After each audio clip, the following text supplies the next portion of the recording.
కూటమి ప్రభుత్వం ఏర్పడిన తర్వాత ప్రధానంగా ఎన్నికలకు ముందు చంద్రబాబు నాయుడు గారు అనేక రకాలైనటువంటి హామీలు ఇవ్వడం జరిగింది. హామీలన్నీ అమలు చేయకపోవడమే కాకుండా ఇచ్చినటువంటి హామీలకు వ్యతిరేకంగా భిన్నంగా ఈరోజు వ్యవహరించేటువంటి చంద్రబాబు నాయుడు తీరుని ప్రజలు తప్పుపట్టేటువంటి పరిస్థితి ఏర్పడింది. దానిలో ఈరోజు అనేక రకాలైనటువంటి స్కామ్లు మనం చూస్తున్నాం. అనేక రకాలైనటువంటి ఈ పరిపాలనలో పొరపాట్లు ప్రజలు అందరం గమనిస్తున్నాం. ప్రతిపక్ష పార్టీగా వైఎస్ఆర్ కాంగ్రెస్ పార్టీ ఎప్పటికప్పుడు చంద్రబాబు నాయుడు అనుసరిస్తున్నటువంటి ప్రజా వ్యతిరేక విధానాలని ప్రజల్లోకి తీసుకెళ్లేటువంటి ప్రయత్నం జరుగుతుంది. ఇప్పుడు మరలా చంద్రబాబు నాయుడు గారు లిక్కర్ రేట్లకు సంబంధించి బాదుడు కార్యక్రమాన్ని, ఎందుకంటే చంద్రబాబు నాయుడు బాదుడు కార్యక్రమం కొనసాగింపులో భాగంగా లిక్కర్ రేట్లకు సంబంధించి నిన్ననే జీవో ఇష్యూ చేశాడు. ఈ రోజు నుంచి ఆంధ్ర రాష్ట్రంలో లిక్కర్ రేట్లు పెరగడం జరిగింది. ఈ ఒక్కసారి మనం చూస్తే జగన్మోహన్ రెడ్డి గారు ముఖ్యమంత్రిగా ఉన్నప్పుడు ప్రభుత్వ రంగంలో ప్రభుత్వ ఆధీనంలోనే ఈ మద్యం దుకాణాలన్నీ నడిచాయి. దానివల్ల వచ్చేటువంటి ఆదాయం ఏదైతే ఉందో అది మొత్తం ప్రభుత్వానికే వచ్చేటువంటి పరిస్థితి ఉండేది. కాబట్టి దానికి మొట్టమొదటి స్కామ్ ప్రభుత్వ రంగంలో ఉన్నటువంటి ప్రభుత్వ ఆధీనంలో నడిచేటువంటి మద్యం దుకాణాలని ఒక పథకం ప్రకారం ఎత్తివేయడంతో చంద్రబాబు నాయుడు ఈరోజు దీనికి సంబంధించి లిక్కర్ స్కామ్కి సంబంధించి మొట్టమొదటి అడుగు వేయడం జరిగింది. ఎత్తివేసిన తర్వాత మొత్తం వాటిని ప్రైవేట్ వ్యక్తులకి కట్టబెట్టేటువంటిది. అంటే ప్రైవేట్ వ్యక్తులు అంటే తనకి సంబంధించినటువంటి టీడీపీ వాళ్ళకి కట్టబెట్టేటువంటి ప్రయత్నం చేయడం జరిగింది. ప్రభుత్వ ఆధీనంలో ఉన్నటువంటి షాపుల్ని తీసేసి ఎత్తివేసి ఆ ఉద్యోగుల్ని తొలగించి దాన్ని తనకు సంబంధించినటువంటి వ్యక్తులకు ఇచ్చినటువంటి పరిస్థితి. అంటే దాని ఉద్దేశం ప్రభుత్వం నష్టపోయినా పర్వాలేదు కానీ టీడీపీకి సంబంధించినటువంటి నాయకులకి కార్యకర్తలు జోబులు నింపాలి కాబట్టి ఆ సంపాదన వనరుల్లో భాగంగానే ఆయన పాపం ఈ మద్యాన్ని కూడా ఎంపిక చేయడం జరిగింది. ఇప్పుడు దీంట్లో టెండర్లు వేసేటప్పుడు ఒక మార్జిన్ ఏర్పాటు చేశాడు.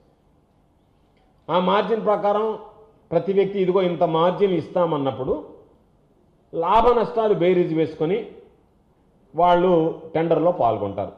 చాలామంది మనం టెండర్లో మార్జిన్ చూసిన తర్వాత వాళ్ళు దీనిలో పాల్గొనకుండా వెనక్కి వెళ్ళిపోవడం జరిగింది. ఇది మనకు పెద్ద లాభసాటిగా లేదు అని చెప్పి వెనక్కి వెళ్ళిపోయారు కొంతమంది ధైర్యంగా టెండర్లు వేశారు. ఈ టెండర్లు వేసినటువంటి వాళ్ళు అధిక సంఖ్యలో ఉన్నటువంటి వాళ్ళు తెలుగుదేశం పార్టీకి సంబంధించినటువంటి వాళ్ళు.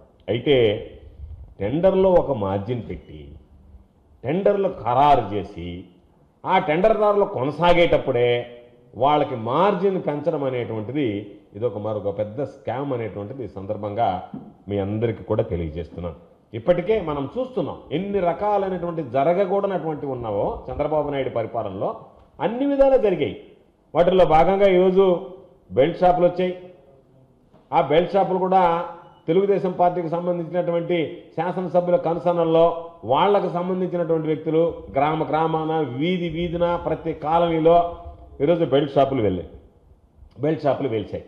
అదేవిధంగా ఈరోజు ఎంఆర్పి 10 రూపాయల నుంచి 20 రూపాయల నుంచి 50 రూపాయల దాకా కూడా ఈరోజు ఎంఆర్పి పెంచి ఈరోజు దానిని పెంచి అమ్ముకోవడం అనేటువంటిది ఖరారైనటువంటి వ్యక్తులకి ఇప్పటికే ఎవరికైతే టెండర్లు ఖరారై షాపులు దక్కించుకున్నారో వాళ్ళకి ఈరోజు పెంచి అమ్ముకోవడం అనేటువంటిది ఇది చరిత్రలో నిలిచిపోయేటువంటి స్కామ్ అని చెప్పి ఈ సందర్భంగా తెలియజేస్తున్నాను. ఇప్పుడు అనేక రకాలైనటువంటి స్కాములు చూస్తున్నాం.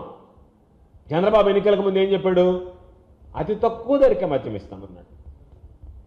మద్యానికి సంబంధించి మీకు పాపం ఎక్కడికి పోయినా సరే బాటిల్ చూపించి మందుబాబులు చూస్తున్నారా మీకు అతి తక్కువగా చౌకగా మద్యం ఇస్తామన్నాడు.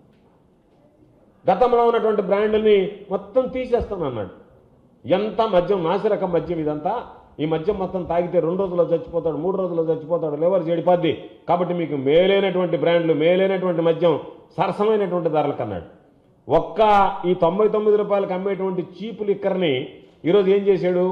ఆ లిక్కర్ బాగలేదని చెప్పి ప్రజలు చెప్పేది ఒకటైతే అమ్మకాల్లో కూడా లిమిట్ చేశాడు. అంటే నేను తక్కువ రేటుకి మద్యం ఇస్తానని అన్నాను కాబట్టి ఇప్పుడు అన్న క్యాంటీన్ నడుపుతున్నాడు కదా, 5 రూపాయలకే భోజనం అని చెప్పి 100 మందికి పెట్టి ఎత్తేసినట్టుగా, అంటే ఒక 100 మందికి పెట్టి ఎత్తేస్తే నేను మొత్తం ఈ సమాజాన్ని ఆకలి తీర్చాననే విధంగా చెప్తున్నాడు.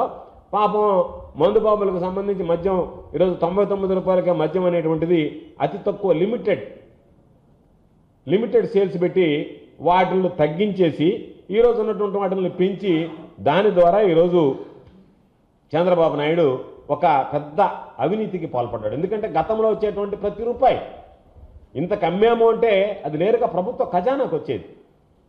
అటువంటిది ప్రభుత్వ ఆదాయానికి ఈరోజు తూట్లు పడుతూ ఆ ఆదాయమో తెలుగు తమ్ముళ్ళ జోబుల్లోకి పోయేటువంటి విధంగా చంద్రబాబు నాయుడు చర్యలు తీసుకోవడంతో పాటు ఎప్పటికప్పుడు రేట్లు పెంచడం, దానిని పాపం ఆ మద్యం వినియోగదారులు ఎవరైతే ఉన్నారో వాళ్ళ మీద భారం మోపడం, వచ్చేటువంటి ఆదాయాన్ని నీకింత నాకింతానని చంద్రబాబు నాయుడు తెలుగుదేశం పార్టీ నాయకులు జోబులు వేసుకోవడం అనేటువంటిది ఈరోజు అన్ని విషయాల్లో ఆనవాయితీగా మారింది. అందులో ఈరోజు మద్యం కూడా ఒక పెద్ద స్కామ్ కింద మనం భావించాల్సినటువంటి పరిస్థితి. కాంగ్రెస్ పార్టీ ఈ దోపిడీకి, బాబు పరిపాలనలో జరుగుతున్నటువంటి దోపిడీకి అడ్డుకట్ట వేయడానికి మేమందరం కూడా ఖచ్చితంగా ప్రయత్నం చేస్తాం. ఎన్నికలకు ముందు చంద్రబాబు ఇచ్చినటువంటి హామీలు అన్నీ కూడా నెరవేర్చేంత వరకు కూడా వైఎస్ఆర్ కాంగ్రెస్ పార్టీ ఊరుకునేటువంటి ప్రసక్తి ఉండదు. ప్రజాక్షేత్రంలో నిలదీస్తాం. మీ అందరి ముందు కూడా మిమ్మల్ని నిలదీసి చంద్రబాబుని నువ్వు ఏ విధంగానైనా సరే ప్రజలకు ఇచ్చినటువంటి సూపర్ 6తో పాటు అనేక రకాలైనటువంటి 50 సంవత్సరాల తర్వాత నువ్వు బీసీలకు ఇస్తానన్నటువంటి పెన్షన్ల దగ్గర నుంచి పాపం అనుకుంటున్నాడు నేనేదో చెప్పాను నాకు మతిమరుపు కాబట్టి ప్రజలకు కూడా నాలాగే మతిమరుపు ఉంటుంది మర్చిపోతారు అనుకుంటున్నావేమో. మేమందరం ఉన్నాం. మేము చంద్రబాబుకి కూటమి పెద్దలకు అందరికీ గుర్తు చేస్తూనే ఉంటాం. చంద్రబాబు ఇచ్చినటువంటి అన్ని హామీలు, ఆ హామీలన్నీ అమలయ్యేటువంటి విధంగా ఖచ్చితంగా చర్యలు తీసుకుంటాం తప్ప ఎక్కడా కూడా చంద్రబాబుని విడిచిపెట్టేది ఉండదు. కాబట్టి ఈరోజు మరొక స్కామ్కి, లిక్కర్ స్కామ్కి చంద్రబాబు నాయుడు తెరదీశాడు.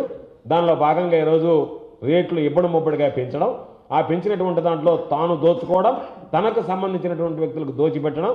పాపం ఎవరైతే అమాయకులు నమ్మి చంద్రబాబుకు ఓట్లు వేశారో పాపం మందు బాబుల్ని పదే ప్రతి సమావేశంలో వాళ్ళని ప్రలోభపెట్టి ఓట్లు వేయించుకుని ఈరోజు వాళ్ళ మోసం చేయడం మాత్రం ఈ గోస్తా, ఇది చంద్రబాబు నాయుడికి ఈ పాపం వాళ్ళ దగ్గర మభ్యపెట్టి ఓట్లు వేయించుకుని ఈరోజు వాళ్ళని మోసగించి వాళ్ళ మీద అదనపు మారం ఆ కుటుంబాలు చితికిపోయేటువంటి విధంగా చంద్రబాబు నాయుడు ప్రవర్తించడం చంద్రబాబు నాయుడికి తగదు అని చెప్పి ఈ సందర్భంగా స్పష్టం చేస్తుంది.